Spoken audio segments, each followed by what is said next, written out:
Bueno, para cualquiera que trabaje por cuenta propia en España, este es un tema clave.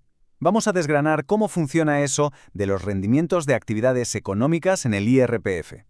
Intentaremos que sea lo más claro y directo posible. A ver, esta es la hoja de ruta que vamos a seguir. Primero, lo básico. ¿Qué es exactamente una actividad económica? Luego nos meteremos en los métodos de cálculo, que es una decisión importante. Y después, a lo que más interesa. ¿Cómo se puede optimizar la factura fiscal, viendo gastos y reducciones? Venga, vamos al lío. Vale, empezamos por el principio. Y es que, antes de nada, hay que tener clarísimo qué entiende Hacienda por actividad económica, porque de aquí parte todo. La definición oficial, la verdad, puede sonar un poco enrevesada, pero si lo simplificamos, la idea es esta. Si una persona organiza por su cuenta medios, ya sean materiales o humanos, para ofrecer bienes o servicios al mercado, pues eso es una actividad económica para Hacienda. Así de simple. Y claro, esto es un paraguas enorme. Cubre prácticamente a todo el mundo que es autónomo. Hablamos de profesionales como abogados o artistas, pero también comerciantes, gente de la industria, construcción, agricultura, vamos, casi cualquier cosa que se nos ocurra. Muy bien, ya tenemos claro qué es una actividad económica. Ahora llega la primera gran decisión, y es una de las importantes, ¿eh? Hay que elegir cómo se va a calcular el beneficio. Existen dos caminos principales, y acertar con el nuestro es crucial. Tenemos, por un lado, la que se llama estimación directa. Esta es, digamos, la lógica. Se cogen los ingresos reales y se le restan los gastos reales. Lo que queda es el beneficio. Y por otro lado está la estimación objetiva, que muchos conocen como módulos. Aquí la cosa cambia, porque no se mira el beneficio real, sino que se calcula uno teórico a partir de ciertos indicadores. Los metros cuadrados del local, el personal que he contratado, cosas así. Pero ojo, que dentro de la estimación directa, la del beneficio real, hay dos sabores. Está la normal, que es la que se aplica por defecto a todo el mundo, y luego una versión simplificada, que es una opción pensada para negocios más pequeños. Y aquí está la clave para saber si se puede usar esa versión simplificada. El número mágico es 600.000 euros. Si el año pasado la facturación total de todas las actividades no superó esa cifra, entonces se puede optar por la modalidad simplificada. Es un dato importante.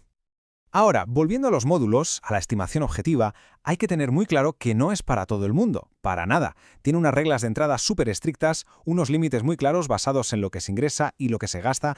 Entonces la pregunta es, ¿cuándo te quedas fuera de los módulos? Vamos a ver cuáles son esos umbrales financieros que si se superan, directamente obligan a ir por estimación directa. Vale, son 3 límites los que hay que vigilar. Si se cumple solo uno de ellos, ya se está fuera. El primero tiene que ver con los ingresos totales. Si el año pasado superaron los 150.000 euros, adiós a los módulos. El segundo límite es un poco más específico. Se fija en a quién se le factura. Si más de 75.000 euros de esos ingresos vinieron de facturas que se emitieron a otras empresas o profesionales, pues también se queda fuera del sistema de módulos. Y el tercer y último límite, volvemos a la cifra de los 150.000 euros, pero esta vez no para los ingresos, sino para las compras. Si los gastos en bienes y servicios del año pasado superaron esa cantidad, tampoco se puede estar en módulos. Resumiendo, con que se cumpla solo una de estas tres condiciones, la estimación directa se convierte en obligatoria. No hay opción. Perfecto. Pues ahora vamos a centrarnos en quienes están en estimación directa, que como hemos visto son la mayoría. Aquí la clave del juego es entender qué se puede considerar un gasto deducible, porque cada gasto bien justificado es dinero que se resta de la base sobre la que se pagan impuestos. Y en esta tabla tenemos un resumen de algunos de los gastos deducibles más comunes y, la verdad, bastante interesantes. Por ejemplo, es posible deducirse las primas del seguro de salud, con ciertos límites, claro, o si se está en la modalidad simplificada, hay una provisión para gastos de difícil justificación que ahora veremos. Son pequeñas cosas que suman. Y hablando de gastos importantes, la deducción por trabajar desde casa. Esta es una de las que más interés genera, y con razón. Pero, ojo, tiene una fórmula muy concreta que hay que seguir al pie de la letra, que se basa en el espacio de la casa que se usa para el trabajo y en las facturas de los suministros. El cálculo, como vemos, tiene 3 pasos muy claros. Primero, hay que calcular qué porcentaje de la superficie total de la casa se dedica a la actividad, un 15%, un 20%, lo que sea. Segundo, ese porcentaje se aplica al total de las facturas de suministros, luz, agua, gas, internet. Y tercero, sobre esa cantidad resultante se puede deducir un 30%. Es una fórmula fija. Volvemos a la modalidad simplificada. Tiene una ventaja muy práctica. Una deducción general para esos pequeños gastos que son un lío de justificar, ¿verdad? El ticket del parking, un café con un cliente. Para cubrir todo eso, permite deducir un 5% del rendimiento, con un tope de 2.000 euros. Es una ayuda. Bueno, una vez tenemos los ingresos y hemos restado todos los gastos deducibles, llegamos a una cifra, el rendimiento neto. Pero la cosa no acaba aquí. Antes de calcular el impuesto, todavía hay ciertas situaciones que permiten aplicar unas reducciones muy interesantes sobre esa cifra. Aquí tenemos las principales. Fijaos, por ejemplo, en la primera. Una reducción del 30% para rendimientos que se han generado a lo largo de más de 2 años. Pensemos en un proyecto largo o un premio importante. También hay un incentivo muy potente para quienes empiezan. Un 20% de reducción en los 2 primeros años con beneficios. La idea es clara: premiar el esfuerzo a largo plazo y ayudar en los inicios.